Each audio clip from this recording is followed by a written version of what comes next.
In the summer of 1963, a federal health inspector drove up a dirt road into the Harlan County hills of eastern Kentucky. He had a case number. He had a citation form. He had orders. The woman he was looking for was 81 years old. She had been in that hollow for most of her life. People came to her cabin before they called a doctor, if they called a doctor at all. Some of them had no other choice. Some of them preferred it that way. He had a clipboard. She had something else. What happened in that cabin? What was said, what was found, what the inspector wrote in his report, and what he chose not to write is not a story most people have heard. It did not make the newspapers. It was not taught in schools. But the people in that hollow remembered. They remembered because what that woman carried in her head had kept families alive through winters that broke other communities, through illnesses that emptied other towns, through decades when the nearest hospital was a 2-hour drive on roads that closed in November and did not reopen until spring. She was not the only one. Across the Appalachian Ridge from Virginia to Tennessee to North Carolina, there were women like her, healers, root doctors, midwives who had delivered half the county and kept going. Most of what they knew was never written down. Some of it was actively discouraged. 60 years after that inspector filed his report, we found 25 of these treatments. Some will surprise you. Some will unsettle you. All of them were real. Hit subscribe. Let us count them down. Number 25 is broadleaf plantain. Plantigo major, the flat, oval leaf weed pushing through every sidewalk crack in America. Mountain healers call it the first medicine. A fresh leaf, mashed between the palms until the juice ran, was pressed against wounds, bee stings, and splinters that had begun to fester. The active compound aucubin has documented anti-inflammatory properties, confirmed in modern laboratory analysis. Granny women applied it to boils, infected cuts, and insect bites with results so consistent that every child in the community learned to identify the plant by age 6.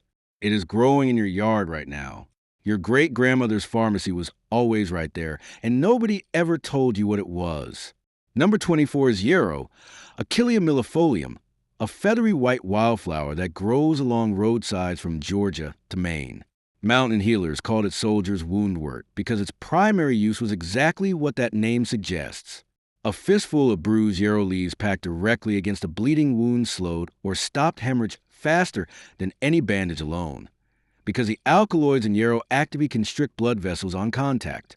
The plant's ability to reduce bleeding time has been confirmed in multiple clinical settings. But before any journal published it, granny women were packing yarrow into axe wounds and childbirth injuries in cabins without running water. They did not know the mechanism. They knew it worked. Number 23 is peppermint, which mountain healers kept in every kitchen garden precisely for the moments when medicine needed to act fast. A strong tea brought to a feverish child reduced temperature through induced sweating and provided the menthol cooling that calmed high fever almost immediately. The same tea quieted stomach cramps, relieved tension headaches when applied as a cool cloth to the forehead, and opened congested airways when inhaled as steam. Menthol is now the active ingredient in dozens of commercial cold and fever preparations sold in every pharmacy. What the pharmaceutical industry packages as modern medicine, mountain mothers grew outside the kitchen door and brewed in 5 minutes over wood stove. Number 22 is mullein, Verbascum thapsus, a tall, fuzzy leaf plant with yellow flower spike that grows on disturbed ground across the eastern mountain states. Mountain healers use it for the lungs. Dried mullein leaves brewed into a strong tea or inhaled as steam over a covered bowl loosened deep congestion and soothed the airway inflammation that plagued families in damp cabins through long winters. The active compounds, particularly verbascicide, have demonstrated anti-inflammatory and expectorant properties in modern research. Some families dried mullein every August specifically for winter respiratory season, packing it in paper bags away modern household stock cough medicine. What changed is the knowing.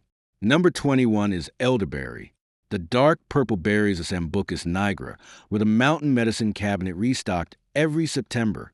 Granny women simmered the ripe berries with raw honey and dried ginger root into a thick syrup that kept for months sealed in the root cellar.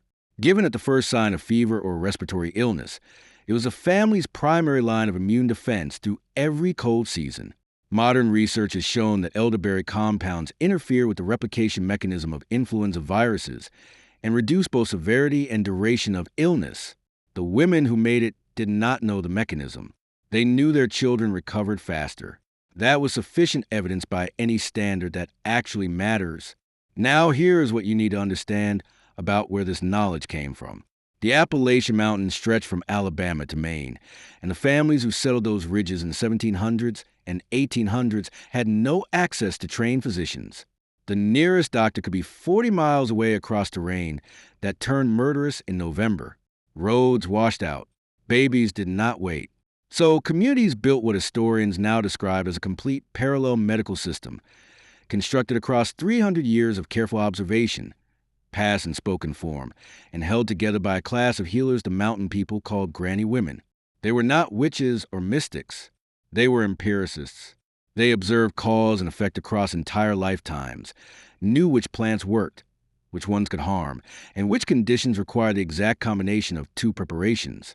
In 1910, the Flexner Report, funded by foundations with deep ties to the emerging pharmaceutical industry, resulted in the closure of most American medical schools teaching botanical medicine. An entire class of practitioners was declared criminal overnight. What survived in the Appalachians survived only because it lived in the mouths of women who refused to let it die. Number 20 is slippery elm.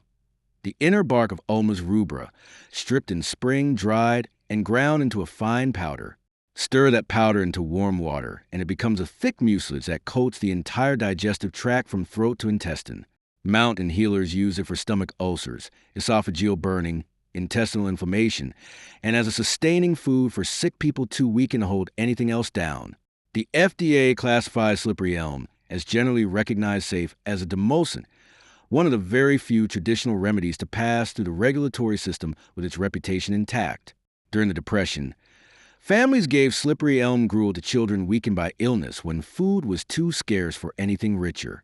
Number 19 is golden seal, Hydrastis canadensis, a small plant with a bright yellow root that mountain healers valued above almost everything else the forest offered.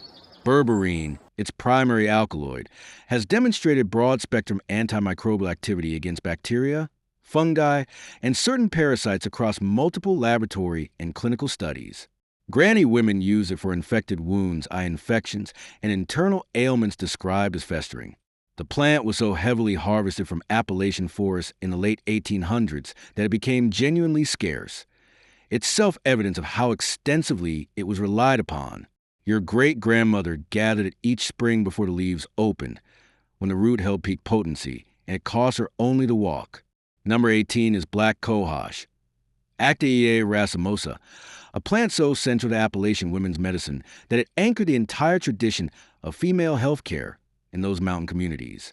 Mountain healers use it for menstrual irregularity, difficult labor, and what they called women's weakness, symptoms we now recognize as perimenopausal hormonal disruption. The German Commission E, which evaluated botanical medicines with scientific rigor, formally approved it for exactly the conditions mountain women had been treating for a century before the commission existed.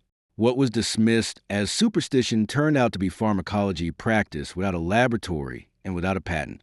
Number 17 is boneset, Eupatorium perfoliatum, whose common name tells you everything about how mountain people understood disease. The plant was used for the deep bone pain and violent fever of influenza, what old-timers called breakbone fever. A hot tea brewed from dried boneset leaves was given at the peak of fever to promote sweating and reduce the aching that made flu patients feel they were coming apart at every joint. Research has identified immunostimulant polysaccharides in boneset consistent with its traditional use. It did not cure influenza. Nothing cured influenza in a Tennessee hollow in 1887, but it made survival more probable and the suffering measurably less severe. Number 16 is purple coneflower, Echinacea purpurea, which the Cherokee people of the southern Appalachians used for centuries and which mountain families incorporated into their own daily practice. The root, chewed or brewed as a strong tea, was given at the first sign of any illness without exception. Granny women describe its effect as stirring the blood, a description of immune activation that modern immunology has since confirmed in clinical detail. Echinacea extracts have been shown to increase white blood cell activity and reduce both the incidence and duration of upper respiratory infections. The knowledge was packaged and sold back at $10 a bottle. Your great-grandmother's version cost a walk to the field. Here is where the story gets darker. The crackdown on traditional mountain medicine did not arrive as a single event. It came gradually, through licensing requirements written broadly enough to criminalize decades of experience, through professional associations that redefined competence to exclude anyone they had not trained. By the 1940s, practicing medicine without a license was a criminal offense in every state, and the definition threatened the granny women who had delivered every baby in a given county for 30 years. Some continued anyway. Some were prosecuted. All understood that what they carried in their heads was more valuable than what replaced them, because the replacement required money most of their patients simply did not have. Number 15 is wild garlic, allium species, which grew in the dam hollows and creek bottoms of the southern mountains and was gathered each spring as both food and medicine. The allicin release when garlic is crushed is a genuine antimicrobial agent with documented activity against a wide range of bacterial species, studied specifically against infections resisting conventional antibiotic treatment. Mountain healers applied it to infected wounds as a poultice, gave it raw and raw for internal infections, and used it as a preventive during epidemic seasons. They were practicing a pharmacological strategy modern medicine is urgently rediscovering as antibiotic resistance becomes the defining medical crisis of this generation. Number 14 is mullein again, but not the leaf. The flowers of Herbascum thapsus, steeped in warm olive oil for several weeks until the oil ran amber gold, with the Appalachian treatment for ear infections in children. A few drops warmed the body temperature and dripped into the affected ear reduced the inflammation and pain of middle ear infection, the condition that sends millions of children to urgent care every year. A 2003 study in the Archives of Pediatrics and Adolescent Medicine compared naturopathic ear drops containing mullein flower with standard anesthetic drops and found comparable pain relief. The study that vindicated them appeared in a respected peer-reviewed journal. Your great-grandmother knew the outcome first. Number 13 is comfrey, Symphytum officinale, which mountain healers called knitbone, and the name was descriptive, not poetic. The allantoin in comfrey root stimulates cell proliferation, accelerating tissue repair in wounds and connective tissue damage beneath the skin. Applied as a poultice to sprains, fractures, and deep bruises, it reduced swelling and accelerated recovery in ways mountain families documented consistently. A 2004 study in phytomedicine confirmed that comfrey root extracts significantly reduced pain and swelling in ankle sprains compared to controls. In 1887, when a man came home from harvest with a broken rib and weeks of work still ahead, comfrey was the only option. Number 12 is witch hazel, Hamamelis virginiana, whose bark and leaves mountain healers processed into a clear, stringent liquid passed down entirely without written instruction. Witch hazel is a genuine vasoconstrictor.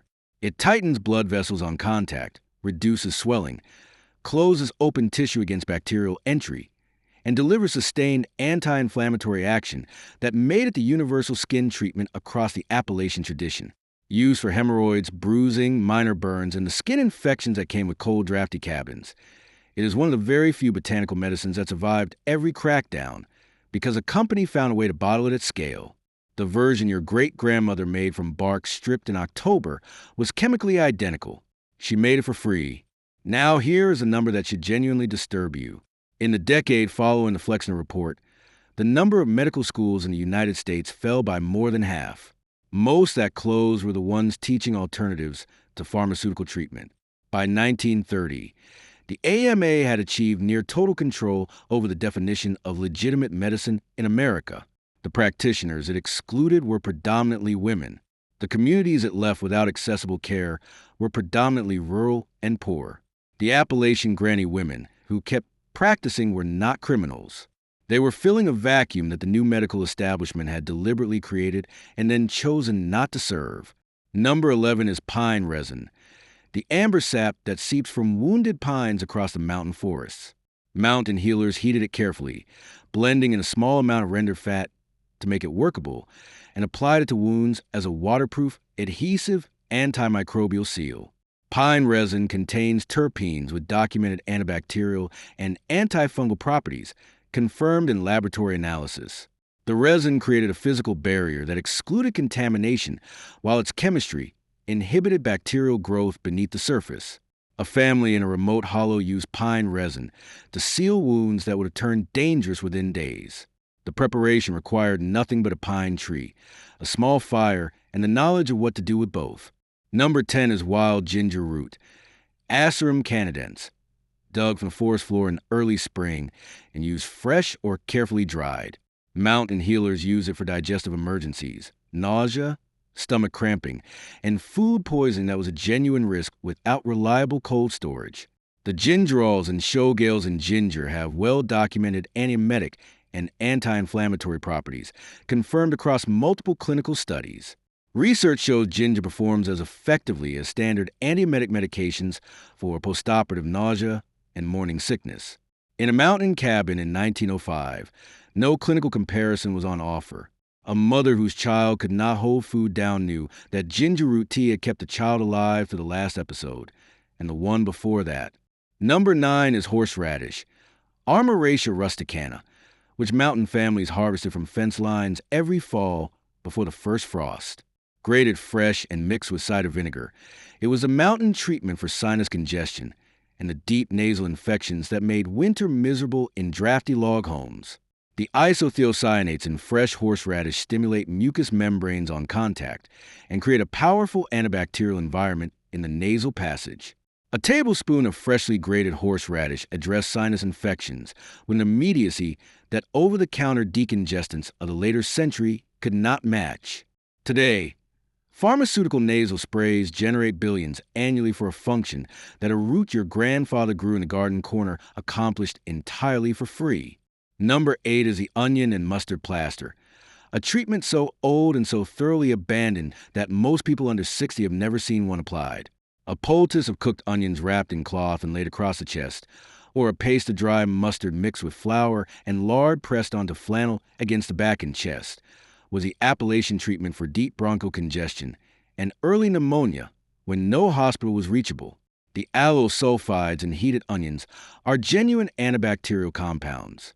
In 1918, when Spanish flu moved through the mountain communities, these plasters were applied in cabins no physician visited. Some families survived. The ones with nothing at all fared measurably worse. Number 7 is tobacco leaf poultice, not the combusted product, but fresh leaf applied directly to be stings, wasp stings, and shallow infected wounds. The nicotine and related alkaloids in raw tobacco leaf are genuine insecticides with demonstrated antimicrobial activity in laboratory testing. The moist leaf drew venom irritants from sting sites and reduced swelling that made outdoor work impossible. Mountain healers applied it to spider bites and infected lacerations with results consistent enough that the knowledge spread through every mountain community from Virginia to Georgia. The raw leaf, used topically by those who grew it rather than sold it, was always a different substance entirely. Number 6 is apple cider vinegar, not the filtered, pasteurized variety sold in modern stores, but raw, unfiltered cider vinegar with the living mother culture intact, made each October from apple scraps that mountain families had already eaten everything else from. Appalachian healers use it as a wound rinse, a treatment for fungal skin infections, a digestive supplement, a sore throat gargle, and a preservation medium for the herbs that could not be dried in time. Today it sells at premium prices in health food stores. Mountain families made a year's supply from parts of apples they had already eaten. Number 5 is clay poultice, the direct application of fine clay from specific creek beds to inflamed tissue, infected wounds, or areas of deep structural pain. Mountain healers understood intuitively what material scientists have since confirmed. Certain clay minerals carry significant absorbent and antimicrobial properties. Montmorillonite and kaolin clays physically pull inflammatory compounds and bacterial agents out of damaged tissue through absorption. Granny women did not know the mineralogy. They knew which clay from which bend to which creek drew a deep infection to the surface fastest. That knowledge, location-specific, sensory, passed from hand to hand, cannot survive inside a textbook. Number 4 is valerian root, Valeriana officinalis, which grew along damp stream banks across the Appalachian range and was harvested each fall at peak concentration. Mountain healers used it for anxiety, sleeplessness, and what they called nerve trouble, the psychological weight of grief, chronic illness, and survival without any margin for error. The valerianic acids in valerian act on GABA receptors in a manner similar to benzodiazepine medications, reducing neurological excitation and promoting genuine relaxation without the dependency profile of pharmaceutical sedatives. In the hollows of Kentucky and West Virginia, the woman who knew where the valerian grew was the one the whole community walked to when the adults had forgotten how to sleep. Number 3 is raw honey applied directly to wounds, and here's why it unsettled physicians of the 1940s. Honey's antimicrobial mechanism operates through 4 simultaneous pathways: osmotic dehydration that destroys bacterial cells, hydrogen peroxide production through enzymatic activity, an acidic pH most bacteria cannot survive, and the phytochemical activity of compounds like methylglyoxal in certain regional varieties. No pharmaceutical product at mid-century matched this multi-front attack on infection. Wounds treated with raw honey closed without the chronic bacterial involvement that killed patients before antibiotics arrived in the mountains. The FDA's formal approval of medical-grade honey for wound care in 2007 was not a discovery, it was a confession. Number 2 is the granny women themselves. Not any single plant or treatment, but the entire living system of knowledge these women carried and transmitted through relationship. A granny woman in the southern Appalachian served as midwife, herbalist counselor, and crisis responder simultaneously. She held every family's medical history, every chronic condition, every complicated delivery in memory. Her knowledge was not written down, because the judgment required to apply it depended on sensory experience that no text could replicate. When licensing laws made her work criminal in the 1940s, entire counties lost their only functioning practitioner, replaced by a physician who came twice a year when the roads allowed. And number 1 is a philosophy that made all of it possible. The understanding that the land you stand on is a pharmacy, that the forest around you is a medicine cabinet, and that the knowledge of how to use it is the most irreplaceable thing any community can possess. The Appalachian medical tradition was not dismantled because it was inferior to what replaced it. It was dismantled by licensing structures, by corporate interests, and by the cultural assumption that anything not sold in a bottle could not be legitimate. When the supply chain breaks, when the pharmacy runs out, the only medicine that will not fail you is what grows where you live and the knowledge you carry in your own hands. Here is your challenge this week. Walk outside and find broadleaf plantain. It is in your yard right now.